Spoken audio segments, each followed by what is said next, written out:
Okay, this is the afterword for Bud Not Buddy, just some of the author's thoughts. Although Bud Not Buddy is fictional, many of the situations Bud encounters are based on events that occurred in the 1930s, during a time known as the Great Depression. And although the characters in Bud Not Buddy are fictional as well, some of them, too, are based on real people. One of the most enjoyable parts of writing is that an author can combine his or her imagination with the traits of real people to build new characters. That is what I did to create the characters of Lefty Lewis and Herman E. Calloway, both of whom were based loosely on my grandfathers. My mother's father, Earl Lefty Lewis, was one of 6 or 7 redcaps who worked at the train station in Grand Rapids, Michigan during much of the Depression. The jobs of Pullman porter and redcap were among the few open to African American men at that time and carried a certain prestige in the black community. Nonetheless, they were extremely difficult jobs, often marked by 80-hour work weeks, low salary, and virtually no job security. These men could be fired for simply not looking happy enough. Grandpa Lewis did exceptionally well during the Depression, supporting his family on the tips he received as a redcap. My mother remembers that my grandmother used to have to sew reinforced linings into the pockets of all Grandpa's pants because the weight of the pennies, nickels, dimes, and occasional quarter he was given as tips would eventually rip the seams out. She also remembers the leathery texture Grandpa's hands took on from carrying so much baggage at the station. As the Depression deepened, the Grand Rapids train station cut back to 2 redcaps, and Grandpa was let go. He briefly opened a small restaurant and finally became the first African American cab driver in Grand Rapids, a job he held until his retirement in 1972 at 74 years old. Earl Lefty Lewis also pitched for many years in the minors of the Negro baseball leagues. His fondest memory of that time was pitching twice against Satchel Paige. As he did with most opposing pitchers, Satch hung Grandpa with 2 losses. My father's father, Herman E. Curtis, was indeed a big band leader for most of his adult life.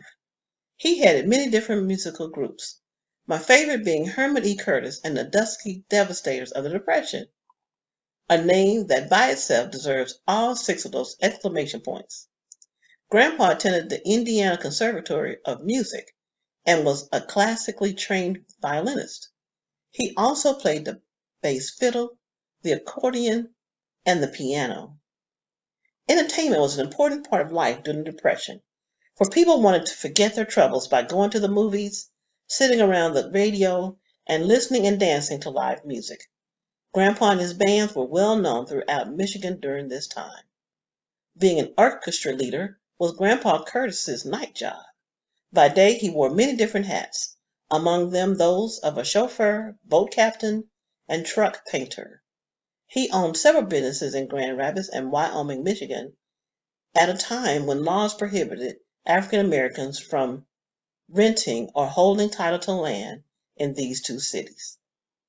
Grandpa did this by having a white friend put his name on all records. The flexibility, people skills, hustle, and willingness to work around unfair laws and situations that both of my grandfathers used allowed them to keep their families together during one of America's bleakest periods, a time that was especially hard on African Americans. Both of these men were fortunate and skilled enough to avoid the brunt of the Great Depression.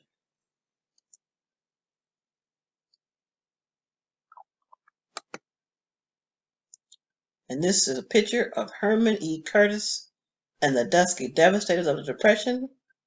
Herman is at left with the bow.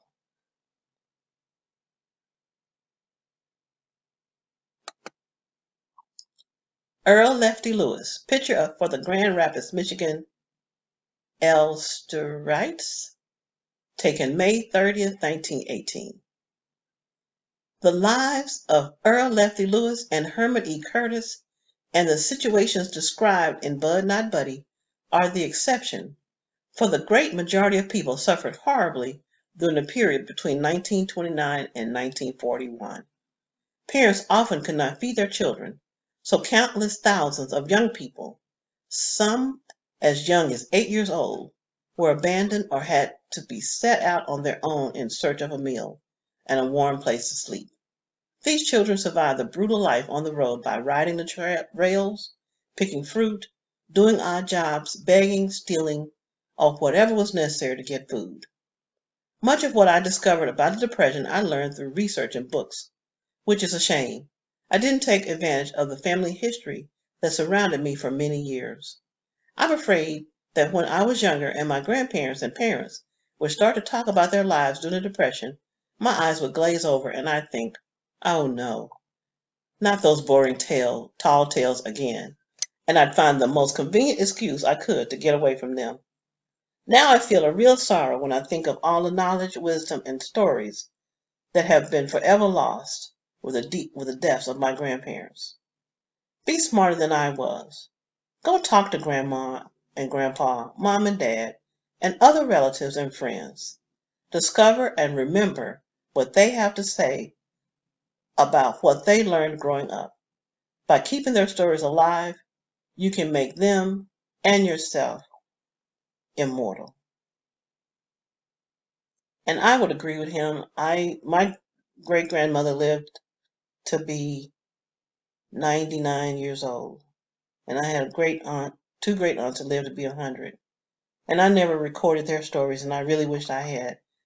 So take heed and remember these, and you guys have all kinds of tools to record your grandparents. Hear their stories, find out about their lives, and you'll be richer for it.